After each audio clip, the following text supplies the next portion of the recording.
से जुड़ा, आपने एक इंटरव्यू में बताया है कि आपकी विचारधारा जो कांग्रेस से मिलती जुलती मेल खाती है, तो क्या ये इंडिकेट है कांग्रेस के लिए आप खुला रास्ता? बिल्कुल। आप देखिए, जो मैंने कहा है उसको फिर से दोहरा देता हूं। उन्होंने पूछा आपकी विचारधारा क्या है, तो मैंने कहा कि मेरी विचारधारा, हम गांधी को लेकर चल रहे हैं और हर दिन अपने भाषणों में भी कहते हैं कि पूरा ये जो जन सुराज है, ये आजादी से पहले, आज की कांग्रेस नहीं, आजादी से पहले जो कांग्रेस की व्यवस्था थी, उस व्यवस्था को पुनर्जीवित करने का प्रयास है।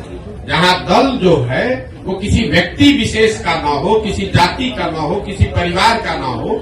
आजादी से पहले जो कांग्रेस थी वो किसी परिवार की पार्टी नहीं थी, वो किसी जाति विशेष की पार्टी नहीं थी, वो उन सब की का दल था जो बिहार, जो राज्य, जो देश को आजाद करना चाहते थे। तो जन सुराज उस सोच से प्रेरित है कि बिहार में वो दल बने, हर वो व्यक्ति जो बिहार के पिछड़ापन से, गरीबी से, बदहाली से परेशान है, वो इसमें जुड़े और जुड़कर बिहार में परिवर्तन के लिए प्रयास करें। हम वो विकल्प बना रहे हैं और विचारधारा के आधार पर निश्चित तौर पर अगर आप महात्मा गांधी को लेकर चले हैं, तो मैंने ये कहा कि आप कांग्रेस जिस विचारधारा को रिप्रेजेंट करने का दावा करती है, मेरी विचारधारा वही है। वो कर पा रहे हैं कि नहीं कर पा रहे हैं, उनका मामला है। हम कांग्रेस में नहीं है। हमारी विचारधारा वो है जो महात्मा गांधी की विचारधारा कांग्रेस में थी, उसी विचारधारा को लेकर चल रहे हैं। और उसी को आप कह रहे हैं कि कांग्रेस के लिए दरवाजा नहीं खोल रहे हैं। वो विचारधारा ही हम कह रहे हैं कि हमारी वही विचारधारा है।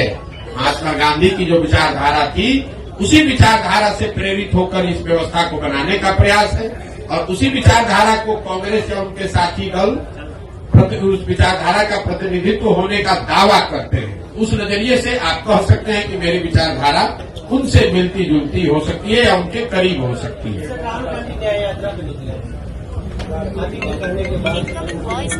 नहीं, राहुल गांधी तो बहुत बड़े नेता हैं, उनको हमारे कहने की और सुझाव की क्या जरूरत है।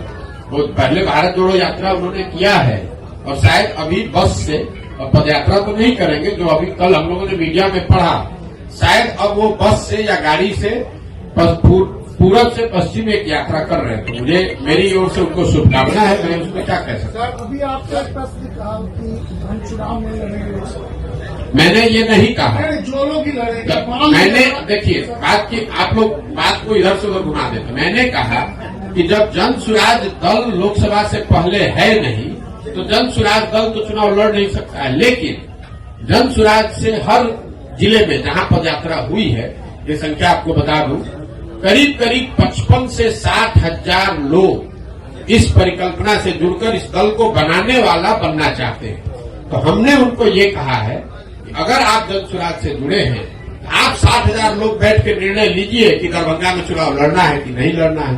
अगर वो निर्णय लेंगे और उनके पास इस विचारधारा के मानदंडों के हिसाब से कोई चेहरा मिल जाए उम्मीदवार के तौर पर, तो उसको हर हालत में पूरी मजबूती से निर्दलीय के तौर पर लड़ाया जाएगा। लेकिन अगर किसी कारण से आपको चुनाव नहीं हो पाता, हमारे जिला की बात है, दरभंगा लोकसभा को नहीं हो पाता, तो नहीं लड़ेंगे, कोई हड़बड़ी नहीं। लेकिन जो आपके साथ जुड़े हुए लोग हैं, उनको आप क्या कहेंगे? किन पार्टी को? कोई दिक्कत, कुछ नहीं कहेंगे। आप अपने वो आपको आइडियल मान चुके हैं। अपने विवेक के अनुसार आप जहां भी चाहें आप वहां वोट कर सकते हैं। मान लीजिए कि आप कांग्रेस की विचारधारा में यकीन रखते हैं और कांग्रेस वहां चुनाव नहीं लड़ती है। कई ऐसी जगह है जहां कांग्रेस की विचारधारा में यकीन रखने वाले लोग हैं, लेकिन कांग्रेस पार्टी वहां भी चुनाव नहीं लड़ती है। कई ऐसे जगह है जहां बीजेपी के विचारधारा के मानने वाले लोग हैं, लेकिन भाजपा वहां चुनाव नहीं लड़ती है। तो क्या करते हैं? अपनी समझ से जो उपलब्ध ऑप्शन है उसमें से आप चुनाव करके उसको जिसको वोट देना दीजिए। अभी तो आपको बताया भैया, किसी पार्टी से मिल, हमारी विचारधारा, मेरा अपना मत ये है कि जो आजादी से पहले महात्मा गांधी की कांग्रेस थी, हम उसी से प्रेरित होकर जन सुराज हमने शुरू किया है। विचारधारा जो गांधी की विचारधारा थी, वही विचारधारा जन सुराज की विचारधारा है, या उसको बनाने का आज के संदर्भ में उसी के करीब रहने का प्रयास है।